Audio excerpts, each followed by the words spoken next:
Salve, estudante do Criarte. Olá, você que está se preparando para a Unicamp, está um pouco ansioso com a eletrodinâmica. Espero que essa série ajude você a baixar sua ansiedade e tal, tá? Então, a gente já fez a primeira aula aí sobre corrente elétrica. Se você não viu, vai lá ver, porque eu vou precisar desses conceitos para fazer um exercício da FUVEST hoje, tá? Então agora a gente vai para a nossa segunda aula aqui de revisão, que é sobre resistência elétrica, tá bom? E aí na próxima aula a gente começa a colocar os resistores associados em série, paralelo, misto, etc. Tá? Mas antes disso eu preciso rever com vocês a questão da resistência elétrica, da potência elétrica dissipada por um resistor e da energia elétrica. Tá bom? Então vamos lá, bem rapidinho, aqui no canto superior esquerdo, tá? O resistor pode ser representado desse jeito, desse zigue-zague, ou pela caixinha, ou mais antigo ainda, uma caixinha com um zigue-zague dentro, tá? Basicamente, aqui tem duas fotos reais de resistores, né? Uma resistência de chuveiro, tá? Que é essa molinha aqui, e esses resistores de eletrônica, que são esses bujõezinhos aqui de cerâmica com listrinhas coloridas. Beleza. Qual que é a função de um resistor? Na verdade, quais são as funções? E a gente tem basicamente duas, tá?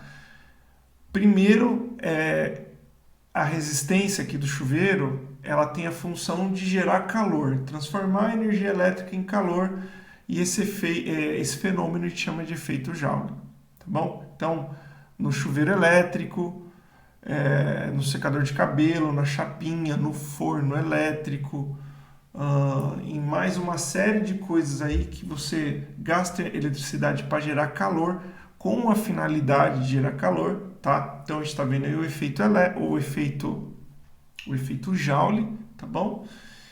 E essa é uma das funções, transformar energia elétrica em calor. E a outra função é limitar a corrente em certos trechos de circuito, que aí é o caso aí dos resistores aí da direita num circuito de TV, por exemplo, né? Então eu tenho diversos dispositivos num aparelho elétrico, tipo uma tela, um alto-falante, um processador, etc. E cada um deles permite uma corrente máxima. Se passar dessa corrente máxima, eu perco o componente elétrico, tá? Então, para limitar a corrente em certos pedacinhos, para eu preservar o meu dispositivo como um todo, eu preciso colocar resistores aí, e essa é a importância dos resistores, tá bom? Então, basicamente, como que a gente calcula a resistência elétrica, tá? Então aqui eu tenho duas formas aqui, vem aqui comigo aqui na direita, tá bom? Então a primeira forma, a resistência elétrica, tá, de um resistor, é essa divisão entre a tensão nos terminais do resistor dividido pela corrente que atravessa ele. E daqui dessa equação a gente chega no nosso famoso URI, aí que a gente está tão acostumado a usar, usamos bastante aí, vocês usaram bastante com o CRIS no ano passado, tá bom? A outra forma de calcular resistência é quando eu tenho o meu fio, o meu resistor com as dimensões dele, tá? Então, nesse caso, a gente calcula desse jeito aqui, ó.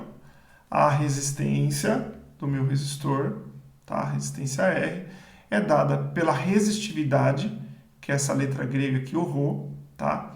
Vezes o comprimento do meu fio, dividido pela área aqui da secção transversal, a nossa área, tá bom?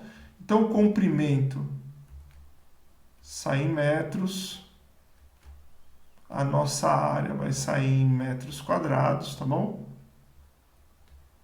E aqui a nossa resistência sai em ohms, aquela letrinha grega do ômega, tá? A gente escreve assim, ohm, beleza? E a unidade da resistividade é só você isolar aí e você vai chegar que é ohm por metro. Tá bom? Beleza? Ok. Às vezes isso aparece num gráfico e aqui eu tenho que fazer uma breve, um adendo aqui, tá? Quando o meu resistor é ideal, meu gráfico U por I é uma reta, tá? Quando o meu resistor é ideal, a gente fala que ele é ômico e o gráfico é uma reta. Quando ele não é ômico, ele começa a fazer uma curva aqui, ó. Tá? Isso acontece porque o meu resistor ele aquece, logo ele sofre dilatação térmica, tá? Então aumenta essa área aqui. Aumentou a área, eu vou dividir por um número maior, então minha resistência tende a ficar menor, tá? Então ela vai dando essa suavizada, ele fica mais comprido, só que a área aumenta mais do que o comprimento. Então ele vai dando essa suavização aqui, tá? Mas a gente não vai trabalhar com esse tipo de resistor não ômico. Quando ele cai, dá um gráfico lá com uma curva e pergunta se ele é ômico ou se ele não é ômico, ou em que trecho ele é ômico, ou em que trecho aí, que intervalo de corrente ele não é ômico. Beleza? Mas quando ele é ômico, o gráfico U por I é uma reta, e aí eu consigo calcular o R desse jeito também, tá? A resistência elétrica é a tangente do ângulo aqui da minha reta, da minha curva característica do resistor com o eixo I, o eixo da corrente. Tudo bem, galera? Fácil? Beleza, daí a gente vai para a potência dissipada por um resistor, tá bom? Então, a potência dissipada por um resistor, a gente pode calcular aqui de 4 formas diferentes, tá? E aqui eu vou ser bem direto com vocês. A corrente pode ser a tensão nos terminais do resistor vezes a corrente que atravessa ele, é o nosso PUI ou o nosso pio, dependendo da ordem que você coloca aqui. Mas, como U é R vezes I, tá? Aqui do nosso URI, se eu colocar aqui no lugar do U R vezes I, vai ficar R vezes I vezes I. Então, eu posso fazer assim também. R vezes I ao quadrado, tá? Então não é uma fórmula nova, é essa daqui mesmo, só que eu coloco o URI no lugar do U, tá bom? E se eu colocar aqui no lugar do nosso I, se eu colocar aqui I é U sobre R, vai ficar U vezes U sobre R, então fica U quadrado sobre R.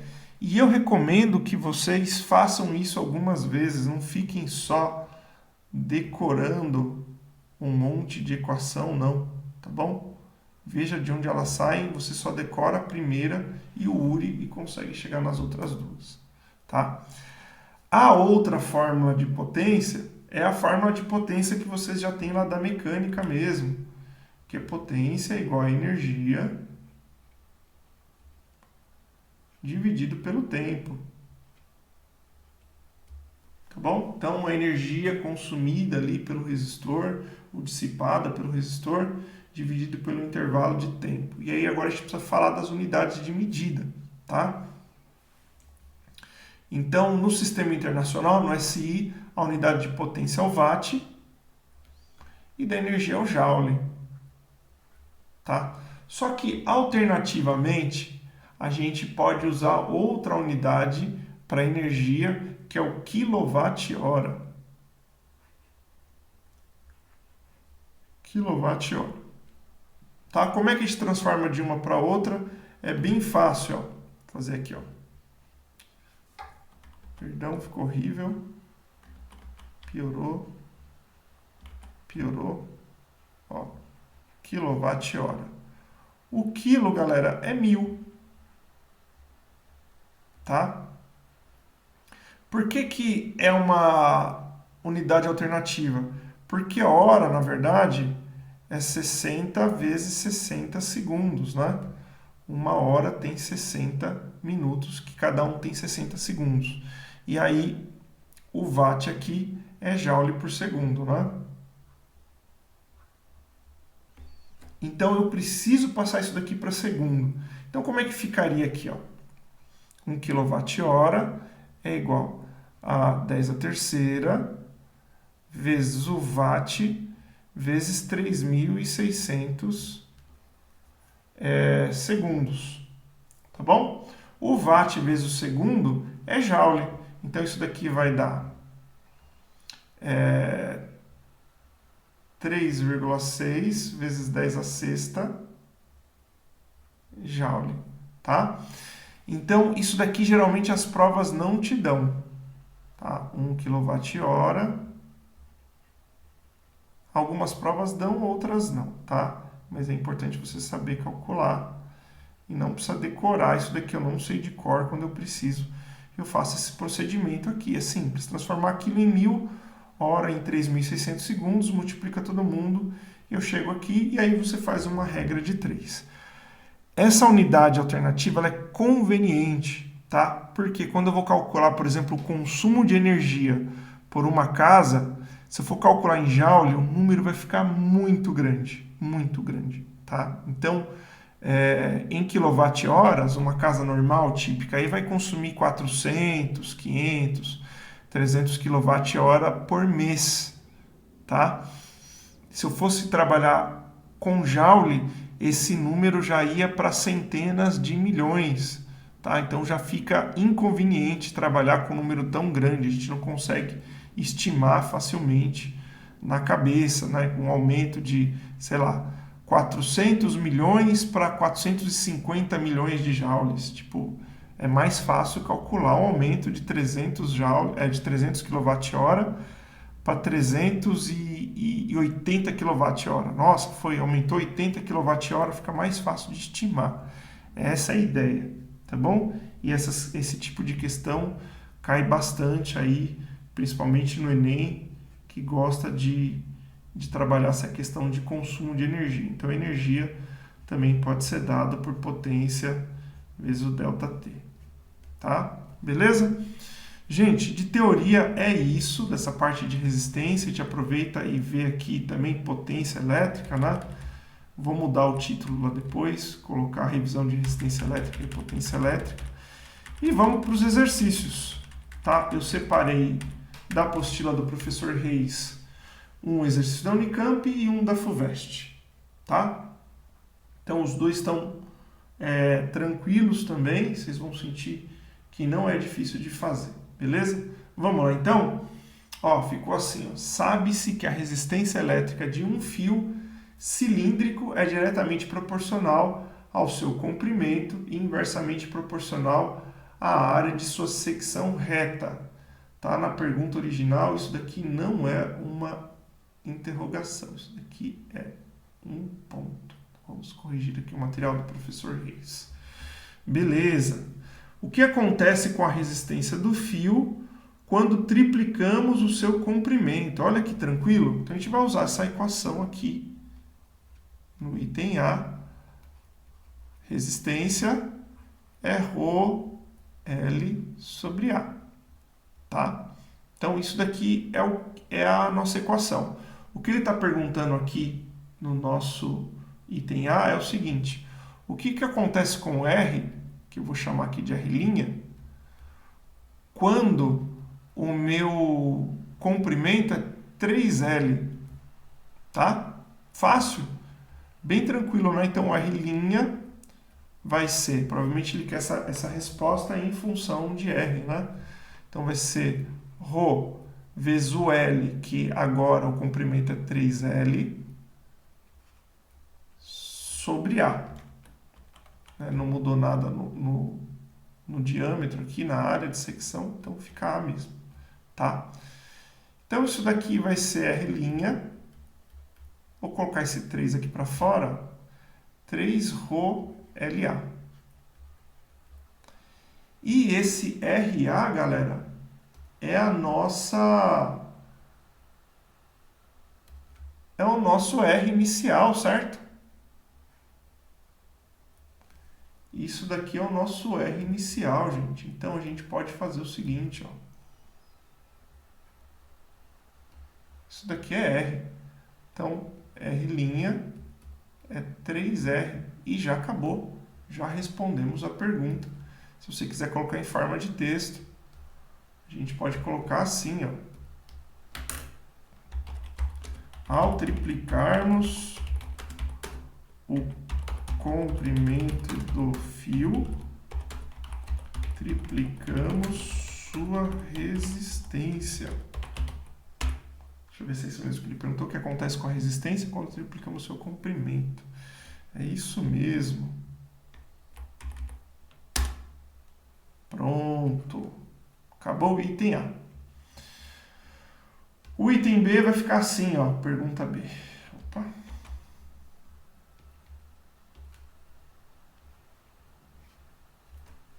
O que acontece com a resistência do fio quando duplicamos o seu raio? Então agora eu estou duplicando o raio da secção, tá certo? Beleza. Vamos ver primeiro o que acontece com uma área de um círculo, porque ele fala que é um cilindro, né? Então ele é um prisma de base circular.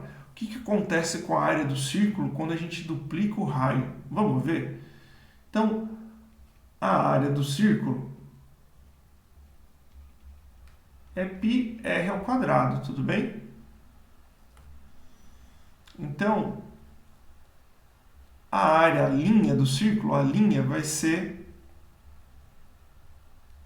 π, e aí eu vou duplicar o raio, ó, cuidado, tem que ficar entre parênteses. π 2r ao quadrado.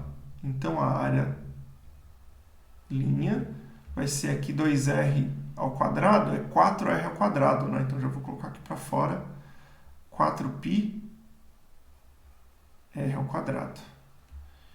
Então, a linha vai ficar, isso daqui de novo, ó, é para a gente... Eita, que eu não vou conseguir circular essa jossa assim. Fazer um quadradinho. Isso daqui para a gente é o nosso A0, né? O nosso A do círculo, certo? Πr ao quadrado. Isso daqui é o nosso A0. Então, a linha é igual a 4A0. Tudo bem? Então, na hora de fazer o nosso R linha, que eu vou usar essa nova área aqui, tá? Vai ficar ρL sobre o nosso A', tá bom? Então, R linha vai ser ρL sobre, eu vou chamar essa área inicial só de A, vai ficar mais fácil da gente visualizar, tá? Então, aqui é A. Tudo bem? É 4A. Só que vamos dar uma olhadinha aqui com carinho, que isso daqui que eu estou marcando é o nosso R. Ou seja, o R linha, perdão, tá certo, é R sobre 4. E já acabou. Ou seja, vamos colocar em forma de texto de novo? Ao duplicarmos a área, vírgula, a resistência cai para 1/4 do valor inicial. Prontinho, gente. Questão aí da Unicamp. Bem tranquila, tá certo? Questão item A e item B. Olha, tá bem bonitinha a questão, hein? Então agora a gente vai para a nossa questão da FUVEST. Tá, nosso quarto exercício aqui da nossa série. E ele diz assim, ó, a bateria de um carro de força eletromotriz de 12 volts é usada para acionar um rádio de 12 volts, que necessita de 2 amperes para o seu funcionamento, e para manter acesas duas lâmpadas de farol de 12 volts e 48 watts cada uma.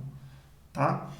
Então, no item A, ele pergunta assim: qual a intensidade de corrente elétrica fornecida pela bateria para alimentar o rádio e as duas lâmpadas? Tá? Então, repara que aqui, para o rádio, a gente já tem a corrente que ele precisa, né? A corrente do rádio é de 2 amperes. Beleza? Só que o que a gente não tem é a corrente que passa pela lâmpada. Tá bom? É o que a gente vai calcular agora. Depois é só somar, tá certo? Então, a corrente que passa pela lâmpada, vamos pensar aqui, ó, a lâmpada.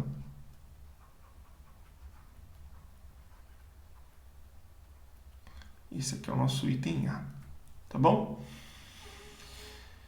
Beleza, então a lâmpada, ela tem uma potência de 48 watts e ela tem uma tensão de 12 volts.